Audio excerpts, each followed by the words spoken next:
350 গ্রাম কনকচুর খই লাগতো, ঘি লাগতো 100 গ্রাম। এবার মশলাপাতির মাপও ছিল নানা রকম, 20 গ্রাম মতো গোলমরিচ, এরকম একটা মাপ ছিল।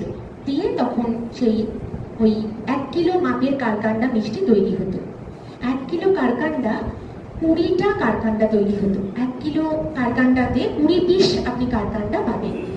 বর্তমানে যে কারকান্ডা, সেই গল্প পরে আসছে, এখন তো খুবই কম ওখানে পাওয়া যায়, তো লুপ্ত প্রায় হয়েই চলেছে। প্রায় কেন চলেছে সেই গল্প বলব।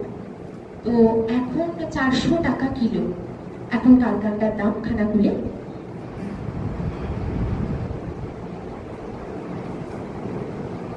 এবার আসি কারকান্ডা নামটা হঠাৎ করে কেন এলো, সেই নিয়ে একটা খুব সুন্দর গল্প আছে। তো তখন 19 শতক, রাজা রামমোহন রায়ের পরবর্তী বংশধর, ওনার নাতি হরিমোহন রায়। হরিমোহন রায় তখন ওখানে জমিদার ছিলেন। তো জমিদার বছরের একটা নির্দিষ্ট সময় কাছারি বাড়িতে আসতেন। কাছারি বাড়িতে আসার পরে বিভিন্ন তার যারা সব প্রজা ছিল তারা আসতেন জমিদারের কাছে খাজনা মেটানোর জন্য।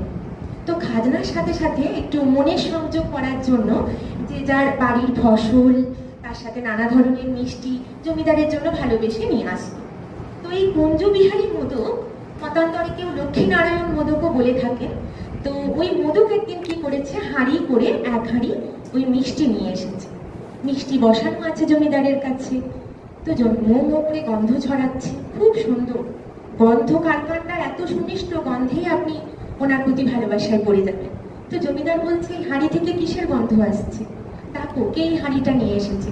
কুঞ্জবিহারী মোদক এসে উপস্থিত, যে এটা আমি নিয়ে এসেছি। এ কার কাণ্ড, এই হাঁড়ি আমার সামনে এসে রাখলো? সেই যে কোট আনকোট এ কার কাণ্ড, সেই জমিদার হরিমোহন রায় মুখ দিয়ে বললেন।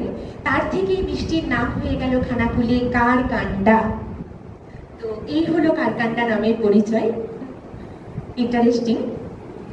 তো কুঞ্জবিহারী মোদক এই মিষ্টি প্রথম জমিদারের কাছে নিয়ে আসেন এবং রাজা রামমোহন রায়ের নাতি হরিমোহন রায় তিনি এর নামকরণ করেন, এই মিষ্টি কারকান্ডা।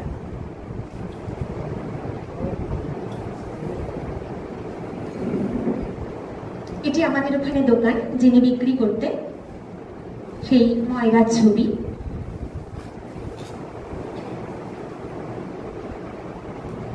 কারকান্ডা এইভাবে তৈরি করে রাখা। তো কারকান্ডা সংরক্ষণের খুব সমস্যা, তো যে কারণে শীতকালে কারকান্ডা এখন যে অল্প বিস্তর খানাকুলে তৈরি হয়, শীতকালে তৈরি হয়, গ্রীষ্মকাল এবং বর্ষাকালে নষ্ট হয়ে যায়। সংরক্ষণ